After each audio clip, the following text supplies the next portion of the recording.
सो बच्चों एक बार फिर मैं आपके सामने आ चुका हूं एक नया और अमेजिंग सा वीडियो लेकर के। तो इलेक्ट्रिक वो करंट एंड इलेक्ट्रिसिटी हम लोग पढ़ रहे हैं, करंट इलेक्ट्रिसिटी। आज का लेक्चर नंबर 5 है।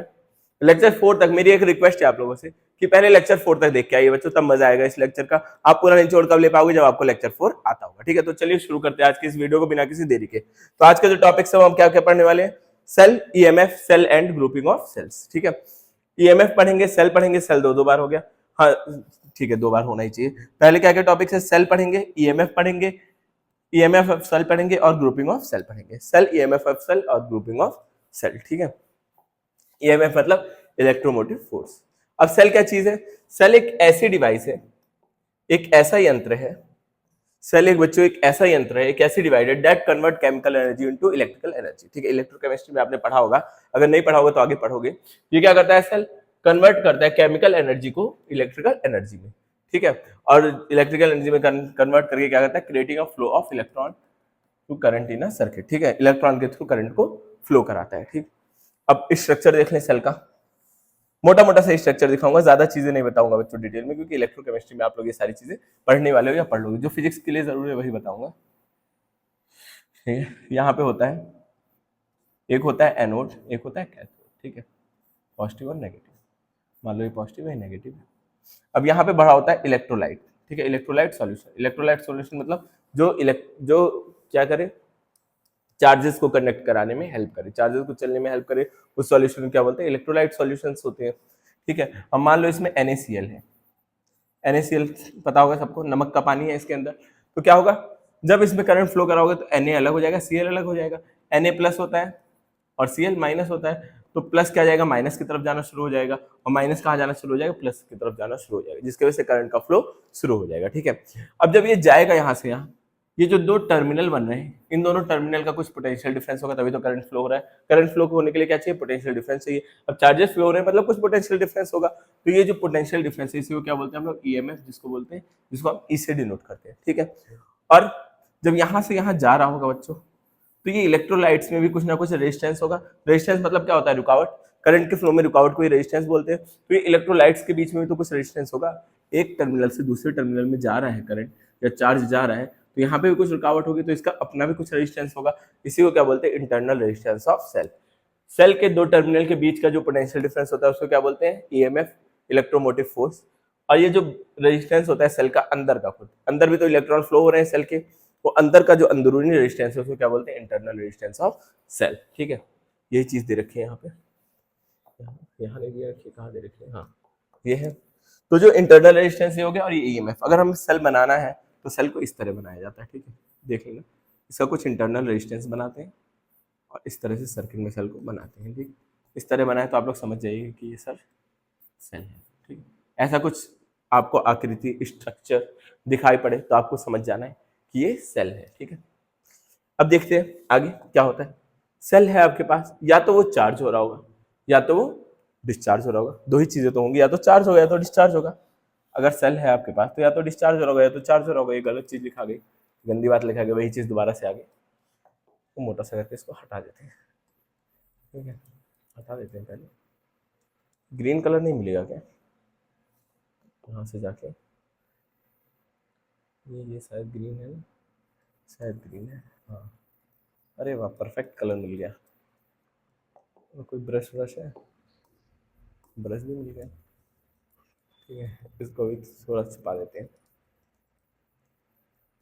छुप जा भाई, छुप जा छुप जा, या फिर छोड़ो छोड़ो, नहीं छुपेगा ये, बहुत टाइम वेस्ट होगा हमारा, छुपाए पाएंगे नहीं। हम क्या करेंगे, इससे भी एक शॉर्ट तरीका है मेरे पास, इससे भी एक शॉर्टकट तरीका है। इसको काट ही देते हैं, कट कर देते हैं। अब क्या है, या तो सेल चार्ज हो रहा होगा या तो सेल क्या हो रहा होगा बच्चों, डिस्चार्ज होगा, दो चीज होंगी। अगर सेल चार्ज हो रहा होगा तो कैसा स्ट्रक्चर बनेगा, सेल कैसा दिखता है, अभी जस्ट मैंने दिखाया। सेल कैसा दिखता है, अभी जस्ट मैंने दिखाया, दिखा देते हैं। सेल कैसा दिखता है देखना बच्चों,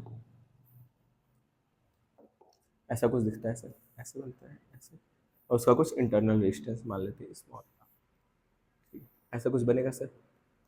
अब ये मान लो चार्ज हो रहा है, ठीक है, चार्ज हो रहा होगा तो, या डिस्चार्ज हो रहा है मान लेते हैं पहली condition, discharging condition. Charging discharging का मतलब आप लोग अगर समझना चाहो, आप लोग जेनजीज हो, आप लोग अगर समझना चाहो तो फोन या तो आप चार्ज कर रहे होते हो, चार्ज करना मतलब उस पर पावर सप्लाई दे रहे होते हो, और या फिर उसको डिस्चार्ज करना मतलब आप उसको यूज कर रहे हो तो वो डिस्चार्ज हो रहा है, मतलब वो पावर दे रहा है, ठीक है, आपके चैट करने में वो पावर अपनी खर्च कर रहा है। अब देखो चार्ज हो रहा होगा या डिस्चार्ज हो रहा होगा तो अपनी पावर दे रहा होगा, दे करके कहाँ देगा पावर अपनी, ऐसे बाहर की तरफ निकल रही होगी, चला मैं व्हाइट कलर यूज करना चाह रहा हूँ ये कलर, ठीक है, अगर डिस्चार्ज हो रहा होगा तो अपनी पावर बाहर की तरफ निकाल रहा होगा, मतलब पॉजिटिव से नेगेटिव ऐसे करंट निकल रहा होगा।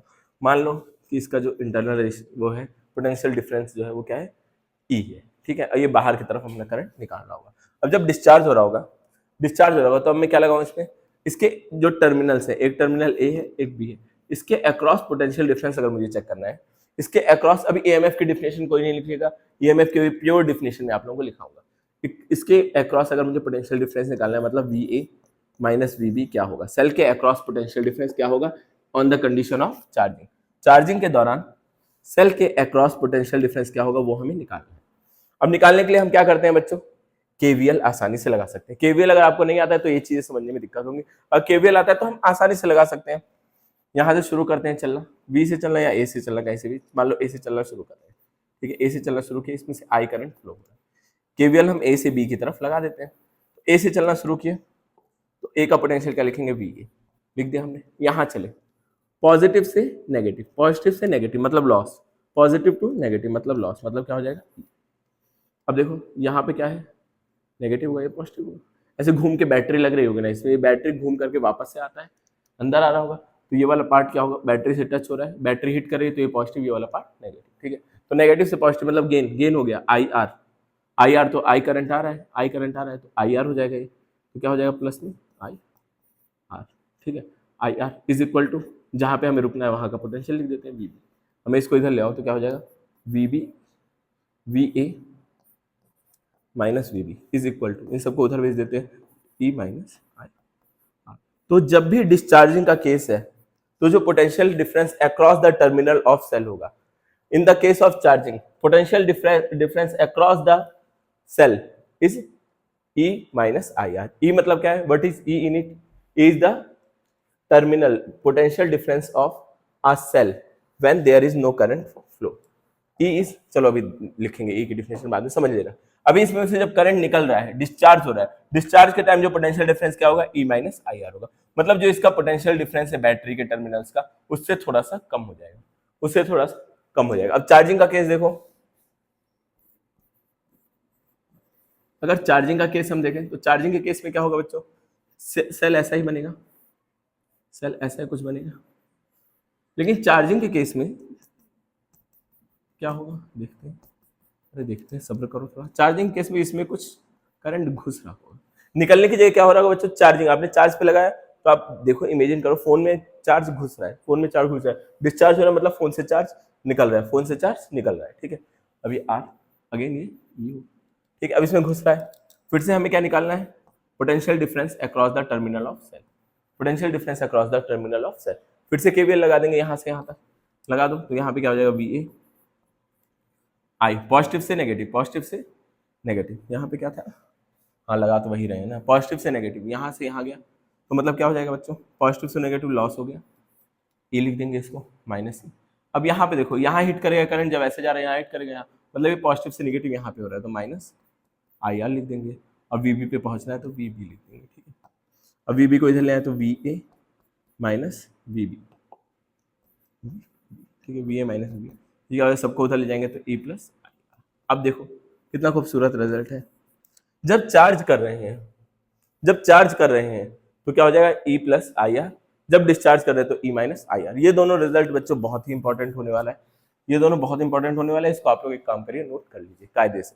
अच्छा, तो सर आपने बताया था कि जो बैटरी के अक्रॉस टर्मिनल का जो पोटेंशियल डिफरेंस होता है वो तो ई के बराबर होता है, ये अब आपने क्या बताया, ये चार्जिंग डिस्चार्जिंग कहाँ से आ गया बच्चों, ई के बराबर होता है, लेकिन कब, जब ना ही सेल डिस्चार्ज हो रहा हो।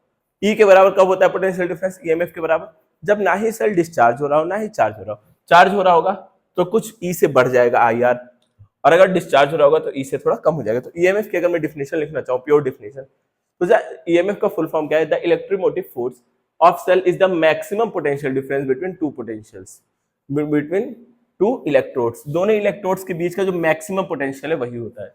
ठीक है, जब और मेजर कब होता है ये? जब कोई करंट फ्लो नहीं हो रहा है। जब करंट फ्लो हो रहा है तो क्या जो पोटेंशियल है वो ई से ज्यादा भी हो सकता है और ई से कम भी हो सकता है। करंट फ्लो हो रहा है किस डायरेक्शन में वो हमें देखना है। तो जब करंट नहीं फ्लो हो रहा है तो जो मैक्सिमम पोटेंशियल है, जो मैक्सिमम पोटेंशियल डिफरेंस है अक्रॉस द सेल, उसे क्या बोलते हैं हम लोग? Electromotive force. क्या इतनी बातें आपको समझ में आ रही है? अगर इतनी बात समझ में आ रही है तो जल्दी से थम्स अप करिए, बैठे क्यों आराम से। अब अगर मैं वी आई ग्राफ बनाऊं, अगर मैं क्या बनाऊं बच्चों? V I graph, V I graph, cell का वी आई ग्राफ। ठीक है, तो देखो अगर मैं वी आई ग्राफ बनाऊं सेल का, वी आई ग्राफ, तो ये वी है, ठीक है। वी आई ग्राफ अगर मैं बनाना चाहूँ तो अगर हमने एक फॉर्मूला क्या पढ़ा है अभी just, v is equal to क्या होता है? Delta v is equal to E plus I R एक बार होता है, और एक क्या होता है? Delta v is equal to E minus I. Charging के केस की बात करूं,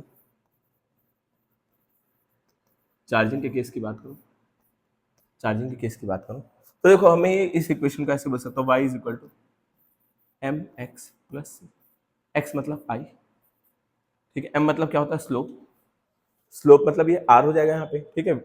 वी आई ग्राफ बना रहा हूँ तो स्लोप r हो जाएगा, और c मतलब कहाँ पे कट कर रहा है। अरे ये लाइन की डिफिनेशन पढ़ रखी होगी। और अगर ये चीज पॉजिटिव में है, एम एक्स प्लस सी है, तो क्या हो जाता है ये? तो ये क्या हो जाता है? ये अगर ये m हमारा पॉजिटिव है तो स्लोप पॉजिटिव होता है, अगर m हमारा नेगेटिव आ जाता है तो स्लोप क्या हो जाता है बच्चों? नेगेटिव। यहाँ पे देखो नेगेटिव है, m क्या है? नेगेटिव है, यहाँ पर ये नेगेटिव है ये पार्ट, तो स्लोप क्या हो जाएगा? नेगेटिव हो जाएगा। अब चार्जिंग के केस में क्या होता है? पॉजिटिव होता है, पॉजिटिव होता है तो मतलब कुछ ऐसा ग्राफ बनेगा, स्लोप क्या बनेगा? ऊपर चढ़ता हुआ बनेगा, मतलब कि ऐसा, ऐसा स्लोप, ऐसा कुछ ऊपर जाता हुआ, ऐसा कुछ ऊपर जाता हुआ, ठीक। और ये वाला पार्ट क्या होगा? पोटेंशियल। जब शुरू हुआ है तो पोटेंशियल क्या था? ई के बराबर। तो ऐसा कुछ ग्राफ बनेगा चार्जिंग के टाइम। स्लोप कैसा मिलेगा? एलिवेटेड मिलेगा, चढ़ा हुआ चार्जिंग के टाइम पे। और डिस्चार्जिंग के टाइम पे ये ग्राफ याद रखना है आपको, ये थ्योरी नहीं याद रखनी है कैसे बनाए ग्राफ, क्या बनाए। ग्राफ से याद रख लेना, ग्राफ डायरेक्ट एग्जाम में आ जाता है। और अगर डिस्चार्ज हो रहा होगा तो, अगर बच्चों हो रहा होगा डिस्चार्ज, अगर गलती से ये हो गया डिस्चार्ज, तो ग्राफ कैसा बनेगा? उल्टा बनेगा, ठीक है। आई और बी का ग्राफ है, तो अगर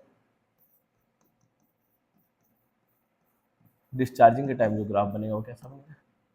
जहां से शुरू हुआ है वहीं से शुरू होगा, ई से शुरू हो रहा होगा, और ये कैसा बन जाएगा? उल्टा, ऐसा कुछ, ठीक है, ऐसा कुछ बन जाएगा।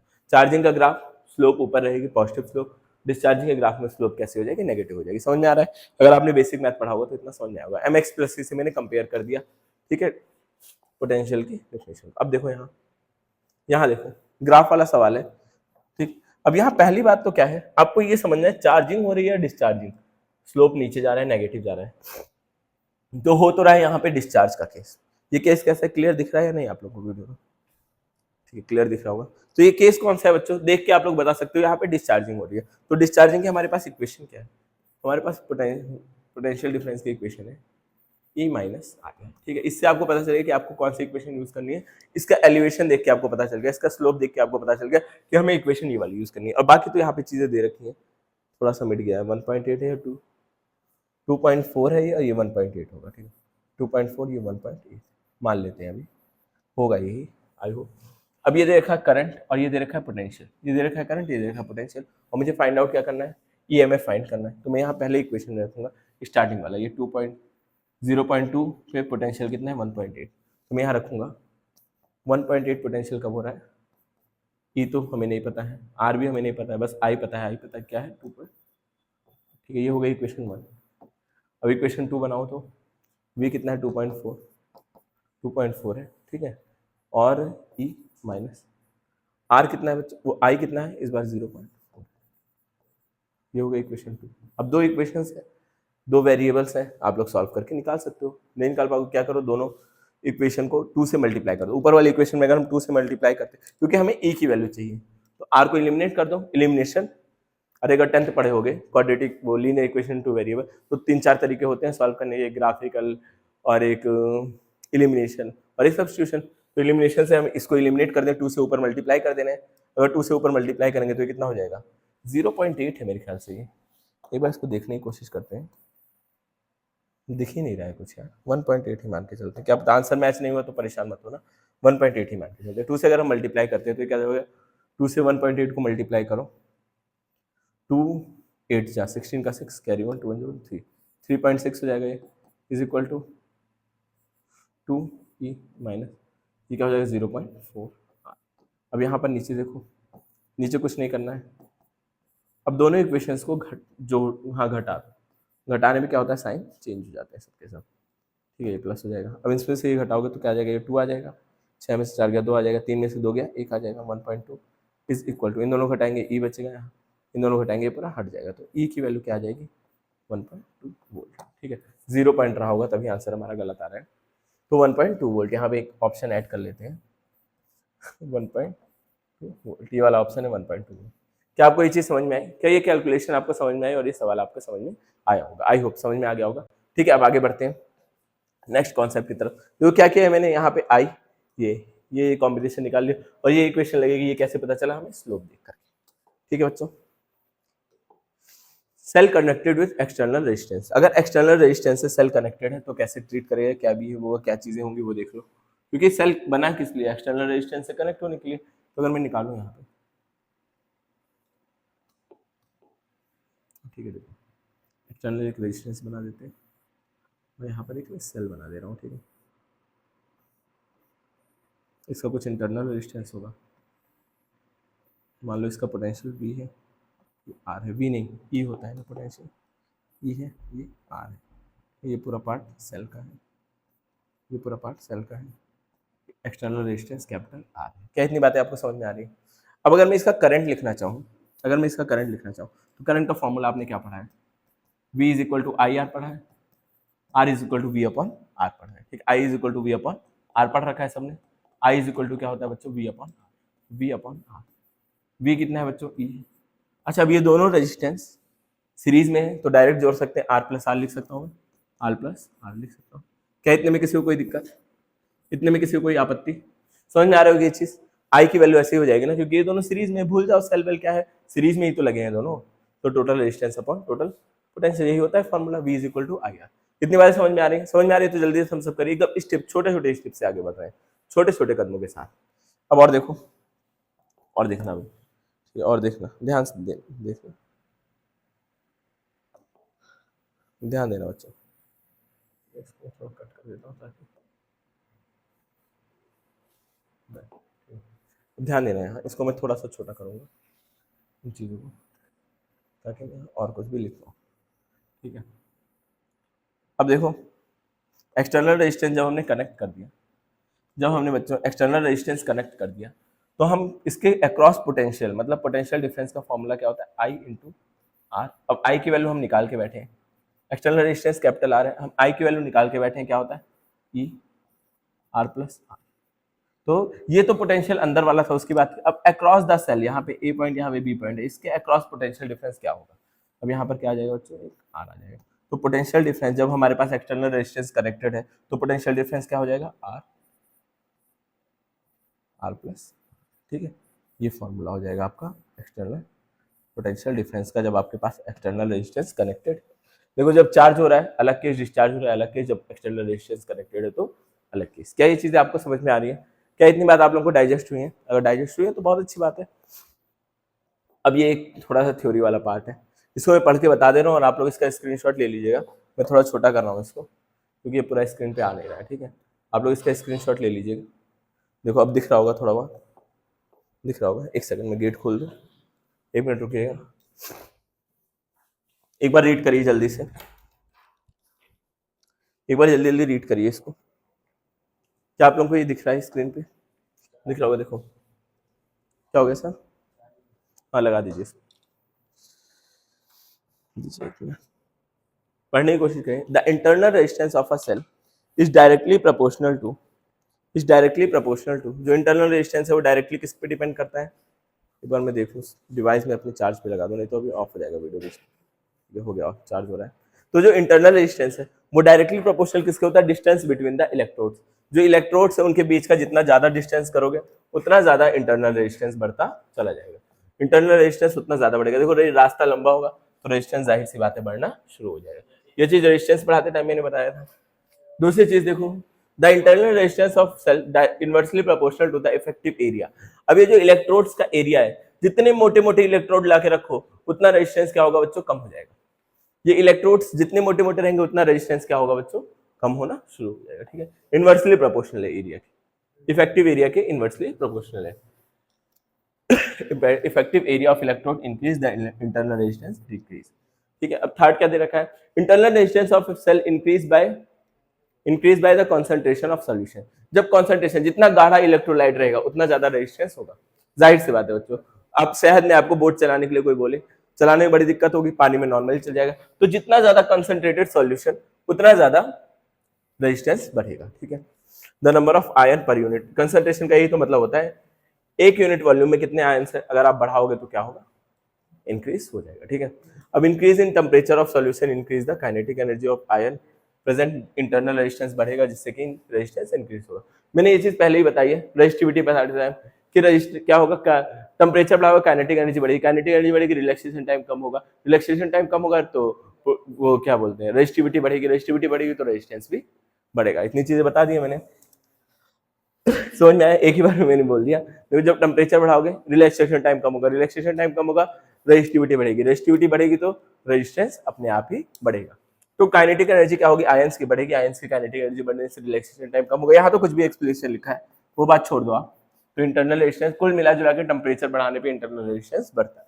ठीक है, यहाँ पे सबका सारांश लिखा है लास्ट में, ये चीज नोट कर लीजिए कॉपी में, थ्योरी में बड़ा काम आती है। ठीक है, समझा भी दिया मैंने सारे पॉइंट, और ये सब थ्योरी डायरेक्ट आती है एग्जाम में, ये समय मिटा दूं।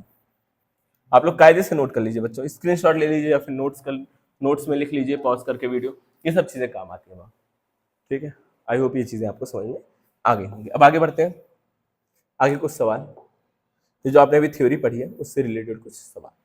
विच of the following statement is correct regarding cell, cell के रिगार्डिंग कौन सी इक्वेशन करेक्ट है। पहला क्या दे रखा है, इट कन्वर्ट्स केमिकल एनर्जी, ये बिल्कुल सही है, केमिकल एनर्जी को इलेक्ट्रिकल एनर्जी में कन्वर्ट करता है। Internal resistance of cell depend on the nature of electrolyte, electrolyte का जैसा नेचर होगा उस पर डिपेंड करता है। अभी जस्ट पढ़ा आपने, कॉन्सेंट्रेटेड होगा तो रेजिस्टेंस बढ़ जाएगा, ये भी सही है। इंटरनल रेजिस्टेंस इलेक्ट्रोलाइट के नेचर पे डिपेंड करता है।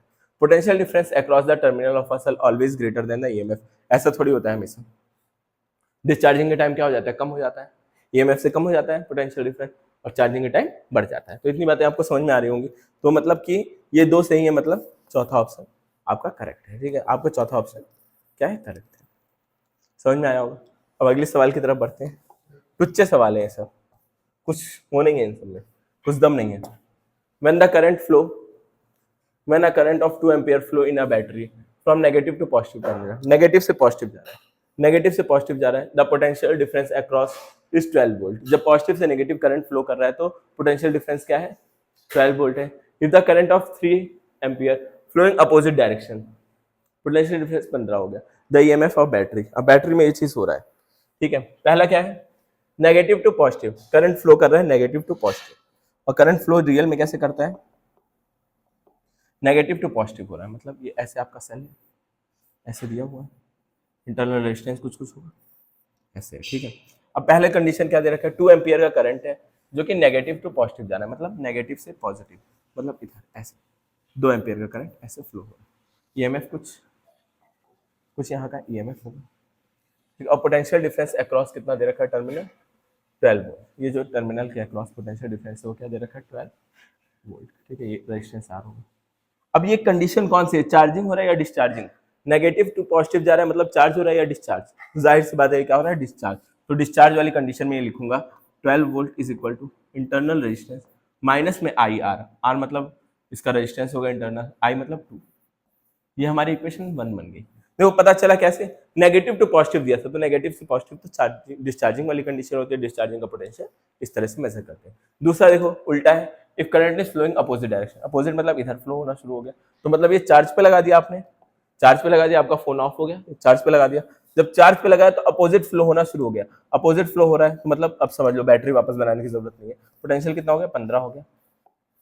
15 हो गया, और आपने जो करंट दिया है वो 3 एम्पियर दिया, 3 एम्पियर दिया, तो ये दूसरी इक्वेशन बन गई। अब अगेन वापस से वही चीजें करनी है आपको, क्या करो, इक्वेशंस को, दो इक्वेशन है, दो वेरिएबल है, सॉल्व कर लो। आपको निकालना क्या है, ईएमएफ फाइंड करना है, तो ऊपर 2 से 3 से मल्टीप्लाई करो, नीचे 2 से मल्टीप्लाई करो, ऊपर 3 से कर देते हैं और नीचे हम 2 से कर देते हैं। 3 से करेंगे 12 से कितना होता है 36, 3e माइनस 6, ठीक है, और 15 2 से कितना होता है 30 is equal to 2e minus 6। अब दोनों इक्वेशंस को हम क्या करेंगे, घटा देंगे, यहाँ बचेगा 6, यहाँ बचेगा e, और यहाँ ये दोनों कट जाएंगे, तो e इज इक्वल टू क्या आ जाएगा 6, e इज इक्वल टू क्या आ जाएगा बच्चों 6 वोल्ट। ये तो दे ही नहीं रखा है,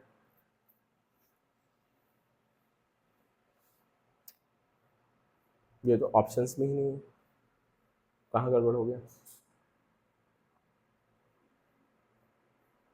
अच्छा यहाँ प्लस का साइन होता है, सॉरी सॉरी, चार्जिंग और डिस्चार्जिंग बोलने के बाद भी मैंने गड़बड़ कर दी ना, देख लिया लापरवाही का नतीजा, देखा लापरवाही का नतीजा, डिस्चार्ज यहाँ चार्जिंग हो रहा था, ठीक है।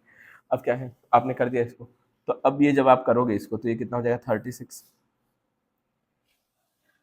ये क्या हो जाएगा 36, 3e माइनस 6, अब ये हो जाएगा तो 30, 2 इंटू 2e माइनस ये प्लस 6। अब दोनों इक्वेशन को जोड़ेंगे, ये कट जाएगा, इन दोनों को जोड़ेंगे कितना आएगा 66 इज इक्वल टू 5 आर, तो आर इज इक्वल टू कितना हो जाएगा 66/5, क्या हो जाएगा 5 1 5, 5 1 5, 5 3 15.5, 13.5 वोल्ट। क्या आप लोगों के समझ में आई, यहाँ पे थोड़ा गड़बड़ हो गया था, माइनस की जगह मैंने पॉजिटिव लिया था, ठीक है।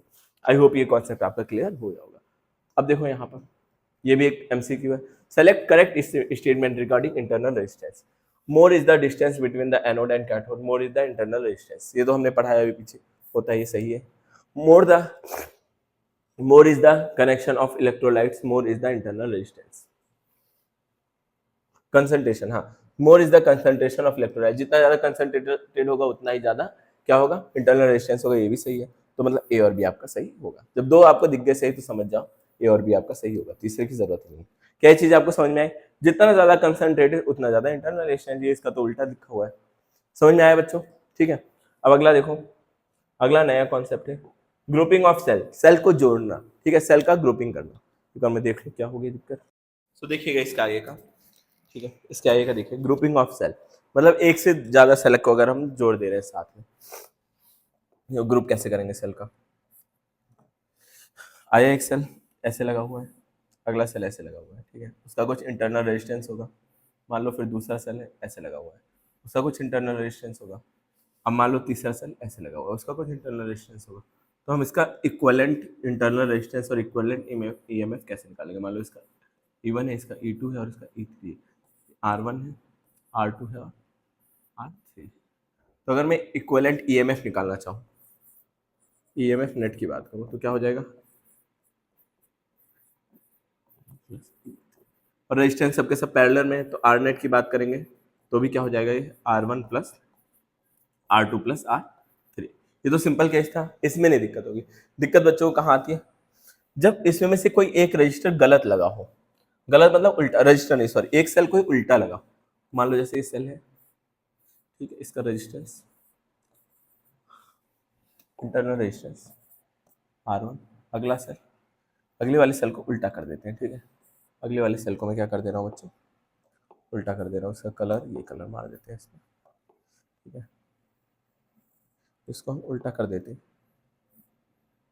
पोलैरिटी बदल दिया इसको, ठीक है, बाकी सबका सब वैसे ही लगा, इसका जो ईएमएफ है E1 है, इसका ईएमएफ E2 है, इसका R2 है रेजिस्टेंस, फिर अगेन वापस जैसे लगे थे वैसे ही लगा दिया, इसका रेजिस्टेंस R3 और E2 है। तो इसका जब ई नेट की बात करेंगे तो जो उल्टा लगा है उसको माइनस कर देंगे, ठीक है, E1 minus E2 plus E3 सीधा लगा हुआ है, और रेजिस्टेंस पे क्या कोई फर्क पड़ेगा, सर कोई फर्क नहीं पड़ेगा, R1 plus R2 plus R3, ठीक है, उल्टा सीधा से रेजिस्टेंस पे थोड़ी फर्क पड़ता है, नेट रेजिस्टेंस तो नेट रेजिस्टेंस ही रहेगा, once net resistance is always net resistance, ठीक है, इस पर फर्क नहीं पड़ेगा। अगर उल्टा लगा देंगे तो फर्क किसको पड़ेगा, बस खाली ईएमएफ में फर्क पड़ेगा। ठीक है, आई होप ये चीजें आपको समझ में आ रही होगी। N identical cell in series, अगर एन आइडेंटिकल सेल है उन सबको सीरीज में जोड़ दिया गया, मान लो एक ये हो गया R1, अगला ये हो गया, आइडेंटिकल है मतलब सबका क्या है,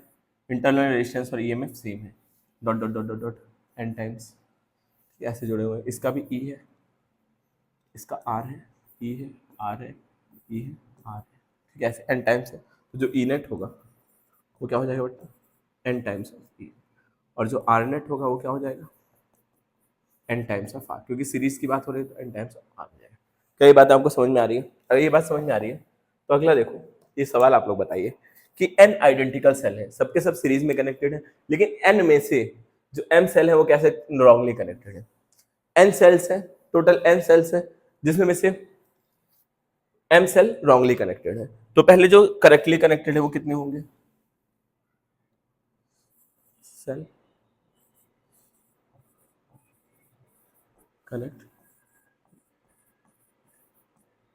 करेक्टली, जो सेल करेक्टली कनेक्ट होंगे कितने होंगे, number of cell total n है, एम गलत कनेक्टेड है तो जो करेक्टली होंगे वो क्या हो जाएंगे, एन माइनस एन।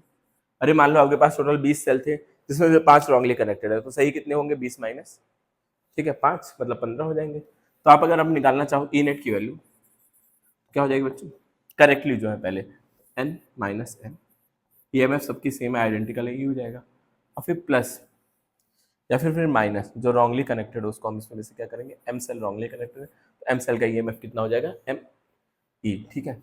और अगर इसको हम सॉल्व करें, सॉल्व करें तो क्या हो जाएगा, E n minus E m minus E m, तो इसको अगर सॉल्व करेंगे क्या हो जाएगा, ई एन, ठीक है, यहाँ -2 ई एन, ई कॉमन ले लेंगे, क्या बचेगा हमारा, एन -2, ये हो जाएगा आप लोगों का ई नेट टोटल नेट, ठीक है। ये सवाल की तरह इसको लिख लो कहीं पर, अगर एन आइडेंटिकल सेल है, सीरीज में कनेक्टेड है और कुछ एम रॉन्गली कनेक्टेड है। अच्छा, आर नेट पे कोई फर्क पड़ेगा, आर नेट पे सर कोई फर्क नहीं पड़ेगा, वो किसके बराबर हो जाएगा, एन आर के बराबर, टोटल जितने सेल है उसी को एन से मल्टीप्लाई कर दो उनके रेजिस्टेंस। क्या ये बातें आपको समझ में आ रही है? अगला देखिए, अगली हेडिंग, अच्छा अगला ये सवाल है, अगला ये क्या है, सवाल है the reading of ideal ammeter, ammeter में कितनी रीडिंग आ रही होगी, तो टोटल हम ईएमएफ निकाल लेंगे इसका। यहाँ पे एमीटर लगा है, ये देखो सेल की तरह लग रहा है कुछ कुछ, अगर मैं इसको बनाना चाहूँ तो सेल की तरह बना सकता हूँ बच्चों। तो मैं क्या करूँगा, पहले नेट पोटेंशियल निकाल लूंगा और फिर नेट रेजिस्टेंस, सारे के सारे सीरीज में है रेजिस्टेंस। देखो अगर आपको कॉन्सेप्ट नहीं भी पता है, बस ये पता होना चाहिए सेल क्या है, सबकी पोलैरिटी सेम है तो सबके सब क्या होंगे, आपस में जुड़ जाएंगे। सबकी पोलैरिटी सेम है तो बच्चों क्या होंगे, सबके सब आपस में जुड़ जाएंगे। तो जोड़ो, क्या क्या दे रखे हैं पोलैरिटी, क्या क्या दे रखा है, इसका दे रखा है 0.5, ये दे रखा है 2.5 और क्या दे रखा है 3. इन सबको जोड़ दो कितना आ जाएगा, कैरी 1 6 6.5। तो वी नेट जो है या फिर ई नेट जो है वो किसके बराबर है, 6.5। और रेजिस्टेंस क्या क्या है, आर में क्या है 0.5 है। अच्छा ये वोल्ट को मैंने गलत लिख दिया, पोटेंशियल्स को मैंने गलत लिख दिया, एक मिनट सही कर देता हूँ वापस से बच्चों, आर की जगह भी लिख दिया। वी कितना है, एक 2 है, एक है 2.5 और एक है 3. ठीक है, ये हो जाएगा कितना, 3 2 5 5 1 6 7 7 वोल्ट हो जाएगा।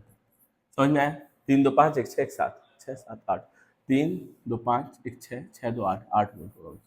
जो ईएमएफ होगा वो कितना होगा, ईएमएफ नेट कितना हो जाएगा 8 वोल्ट, ठीक है, ईएमएफ नेट कितना हो जाएगा 8 वोल्ट। अब रेजिस्टेंस जोड़ो, ये आधा ये डेढ़, कितना हो जाएगा, ये लो मिल करके 2 हो जाएंगे, 2 1 3 3 3 6 हो जाएगा, 6 वोल्ट क्या हो जाएगा, वो 6 ओम क्या हो जाएगा बच्चों, रेजिस्टेंस। जाहिर सी बात है सारे रेजिस्टर सीरीज में है, सबको जोड़ दो, आधा प्लस 1 डेढ़ हो जाएगा, डेढ़ प्लस डेढ़ 3 हो जाएगा, 3 प्लस 3 6 हो जाएगा, ठीक है, जोड़ लेना अच्छे से। तो अब आपको करंट निकालना है, तो V इज इक्वल टू क्या होता है बच्चों, I R, I is equal to क्या होता है बच्चों, V अपॉन आर। V कितना है बच्चों 8 है, आर कितना है 6, 2 3 6 2 4 तो 4/3, ठीक है 4/3 एम्पियर। तो ये हमारा ऑप्शन नंबर 2 करेक्ट हो गया। तो आई होप ये चीज़ें आपको समझ में आ रही होंगी अच्छे से। आगे बढ़ते हैं, आगे बढ़ते हैं। Grouping of cell in parallel, अगर सेल को क्या कर दिया जाए बच्चों, पैरेलल में जोड़ दिया जाए, तो इसका आपको डेरिवेशन नहीं, डायरेक्ट फॉर्मूला है पैरेलल का। इवन जरूरी नहीं है ये डेरिवेशन आप लोग रटने मत लगना, ये कुछ डेरिवेशन वैसे डेरिवेशन जैसी चीज भी नहीं है, जाहिर जाहिर सी बातें लिखी है इसमें, कुछ डेरिवेशन थोड़ी डायरेक्ट फॉर्मूला लिखा है, तो ऐसे ही पैरेलल का भी डायरेक्ट फॉर्मूला होता है। पैरेलल में मान लो ये एक सेल है, इसका रेजिस्टेंस R1 है, ठीक है, इंटरनल सॉरी सेल है ना, ये एक सेल है, अरे अच्छा भाई ये एक सेल है, ठीक है, ऐसे है सर, ऐसे जुड़ा है, ऐसे जुड़ा है, फिर एक सेल और ऐसे जुड़ रखा है, ठीक है, इसका E1, इसका E2, इसका E3, ठीक है, R1, R2 और R3 है। अब सबका जब मैं ई नेट की बात करूंगा, ई नेट बच्चों क्या हो जाएगा, वो E1/R1 plus E2/R2 plus E3/R3 upon में हो जाता है 1/R1, 1/R2 प्लस 1/R, ठीक है। तो ई नेट आपका ऐसे ही इतना गंदा सा है थोड़ा सा बट जो है यही है, ठीक है, गंदा है पर यही है जो है। और आर नेट की बात करूँ, सबके सब पैरेलल में रेजिस्टेंस है, तो 1/R नेट क्या हो जाएगा, क्या हो जाएगा बच्चों, 1/R1 plus 1/R2 plus 1/R। समझ में आ रहा है, आर नेट क्या हो जाएगा, हाँ सही आपने सोचा कि इसको आर नेट भी लिख सकते हैं डायरेक्ट, समझ में आ रहा है। तो नेट रेजिस्टेंस और नेट ईएमएफ ऐसा हो जाएगा। अब एक की पोलैरिटी चेंज कर दो, अब इतना नोट कर लो पहले। अब मैं एक की पोलैरिटी अगर चेंज करूं, मान लो इस वाले की, बीच वाले की मैं पोलैरिटी चेंज कर दे रहा हूँ, इसकी पोलैरिटी चेंज कर दे रहा हूँ, इसको उल्टा लगा दे रहा हूँ, यहाँ नेगेटिव यहाँ पॉजिटिव, ठीक है, उल्टा मैंने लगा दिया इसको, इसका ईएमएफ E2। तो क्या होगा बच्चों, कुछ भी नहीं होगा ज़्यादा चेंज, बस खाली ये जहाँ पॉजिटिव है वहाँ पे क्या लग जाएगा, रेजिस्टेंस में कोई फर्क नहीं पड़ेगा, बस खाली यहाँ पे क्या आ जाएगा, नेगेटिव। क्या ये बात आपको समझ आ रही है, नीचे नहीं आएगा, बस खाली ऊपर क्या आ जाएगा, नेगेटिव का साइन आ जाएगा। आई होप ये सब चीज़ें आपको समझ में आसानी से आ रही होंगी। अब एन आइडेंटिकल सेल हैं, वो सब किस में लगे हुए हैं, पैरेलल में लगे हुए हैं, तो क्या होगा देखो, एन आइडेंटिकल सेल पैरेलल में लगे हुए हैं, सबके सब आइडेंटिकल है, तो ई नेट की अगर मैं वैल्यू निकालना चाहूँ क्या हो जाएगा, E/R plus E/R plus E/R, ऐसे ही कितने हैं, आर सबका internal resistance small n, small r से लिख देते हैं, परंपरा के अनुसार ही चलेंगे हम लोग। क्या हो जाएगा, E/स्मॉल आर प्लस सबके सब आइडेंटिकल है, E/स्मॉल आर, ऐसे ऐसे एन टाइम तक है, और नीचे क्या हो जाएगा, 1/R स्मॉल आर प्लस 1/स्मॉल आर प्लस 1/स्मॉल आर एन तक जाएगा। तो अगर मैं ऐसे लिखूंगा तो ये क्या हो जाएगा, N times of E/R upon में 1/n टाइम्स ऑफ R। तो जो ई नेट होगा, देखो कितनी अच्छी बात है, अगर सब आइडेंटिकल हैं तो जितना एक बैटरी का ईएमएफ है उतना ही एक सेल का जितना ईएमएफ है उतना ही सबका ईएमएफ होगा। देखो ये होता है, ठीक है, ये फैक्ट है, फैक्ट की तरह भी याद रखो। अगर एन आइडेंटिकल सेल जुड़े हुए हैं तो जितना एक बैटरी का है ईएमएफ उतना ही पूरी बैटरी का भी ईएमएफ होगा, उतना ही नेट ईएमएफ भी होगा। और रेजिस्टेंस की जहां तक बात रही वो एन टाइम्स ऑफ आर, ठीक है। रेजिस्टेंस आर नेट की अगर मैं बात करूँ वो तो आपको पता है ना बच्चों, क्या लिख रहा हूँ मैं स्पेलिंग, अगर मैं आर नेट की बात करूँ तो क्या हो जाएगा, आर बाई, ये तो पता होगा सबको। आगे ये आज का आखिरी सवाल, ठीक है, ये आज का लास्ट सवाल है, जो कॉन्सेप्ट हमने पढ़ा है उसी पे बेस्ड है। अब देखो ये दोनों बैटरी, इसको मैं बैटरी की तरह ले लूं, अरे ले सकता हूँ ना, इसको मैं बैटरी मान लूँ, इसको भी एक बैटरी मान लूँ, अब दोनों बैटरी पैरेलल में, मुझे इसके थ्रू करंट निकालना है ठीक है। तो क्या करूंगा, इसको इस पूरे सिस्टम को एक बना लूँ, नेट रेजिस्टेंस और नेट पोटेंशियल लिख करके इसको एक बना लूँ, तो जो इसका नेट रेजिस्टेंस आएगा वो रजिस्टर, ये रजिस्टर क्या रहेंगे, पैरेलल में रहेंगे, और इसका नेट वोल्टेज मुझे मिल जाएगा। तो अगर मैं इसको करूँ सॉल्व, और भी तरीके केवीएल के सेल से भी सॉल्व हो सकता है, बट हम क्या करेंगे, हमने बैटरी पढ़ रखी है तो हम बैटरी वाले मेथड सॉल्व करेंगे। एक सवाल को करने के कई तरीके हो सकते हैं बच्चों, तो इसलिए परेशान मत होइएगा, समझिएगा यहाँ ध्यान से देखो तो क्या होता है, ई नेट अगर मैं निकालूं क्या होता है बच्चों, अब क्या होता है, पोटेंशियल 5/1 प्लस 10 अपॉन में 1/R1 मतलब 1/1 प्लस 1/R2 मतलब ई नेट की अगर मैं वैल्यू बात करूँ, E net is equal to, ये तो खुद के ये हो जाएगा 10 अपॉन में, इन दोनों का अगर मैं जोड़ूँ तो 2 + 1 अपॉन क्या हो जाएगा 10 डिवाइडेड बाई 3 अपॉन, तो ये क्या हो जाएगा 20 अपॉन, ठीक है। ये क्या हो जाएगा बच्चों, नेट पोटेंशियल क्या आएगा 20/3, देखो सही है ना, डिवाइड करेंगे, डिवाइड करने का मतलब उल्टा करके मल्टीप्लाई, ये हो जाएगा वोल्ट। अगर मैं इस सर्किट को रीड्रॉ करूं, दोबारा से डिजाइन करूं, तो कुछ इस तरह दिखेगा। अब ये रेजिस्टेंस अभी हम निकाल लेते हैं नेट, यहाँ पे 10 ओम का रेजिस्टेंस है, यहाँ 10 ओम का रेजिस्टेंस है, और ये हमने निकाला है कितना, निकल के आया 20/, ठीक है 20/3। अब यहाँ देखो इस वाले रेजिस्टेंस का नेट क्या होगा, ये दोनों पैरेलल में, पैरेलल वाले को जोड़ने के लिए क्या करते हैं, पैरेलल वाले को जोड़ने के लिए क्या करते हैं बच्चों, दोनों का मल्टीप्लाई और नीचे दोनों को ऐड कर देते हैं, मतलब 2 प्लस कितना हो जाएगा 2/3, 2/3। तो यहाँ का हो जाएगा 2/3। अब इन दोनों का अगर मैं जोड़ूँ, ये नेट रेजिस्टेंस बात करूँ आर नेट की, कितना आएगा बच्चों 2/3, दोनों पैरेलल में, दोनों सीरीज में, अपन +10, तो ये कितना हो जाएगा 32। ये हो जाएगा आर नेट। आर नेट दे रखा है, वी नेट दे रखा है। आर नेट दे रखा है बच्चों और क्या दे रखा है, वी नेट दे रखा है। तो आई निकालना है। आई इज इक्वल टू क्या होता है, आई इज इक्वल टू क्या होता है बच्चों, V/R। तो V कितना दे रखा है 20/3 और R कितना दे रखा है, डिवाइड करना है, अपॉन का मतलब डिवाइड होता है। R कितना दे रखा है 32/3। ठीक है, अब करेंगे तो 20/3 इंटू 5 4 20, 5 4 20, 5 में 4 5 20, अरे उल्टा पुल्टा मैं कर रहा हूँ, 2 10 20, 2 1 2, 2 6 12, 2 5 10, 2 8 16, तो क्या आ जाएगा 5, मतलब आपका बी ऑप्शन करेक्ट। तो आई होप ये लेक्चर आपको समझ में आया होगा और पसंद भी आया होगा। अगर आपको वीडियो पसंद आई है तो चैनल को सब्सक्राइब जल्दी से कर दीजिए और अपने फ्रेंड्स के साथ भी शेयर कर दीजिए बच्चों। अकेले अकेले पढ़ने से पाप लगता है, आपको पता ही है ये चीज़। तो मिलते हैं नेक्स्ट वीडियो में। Thank you for watching.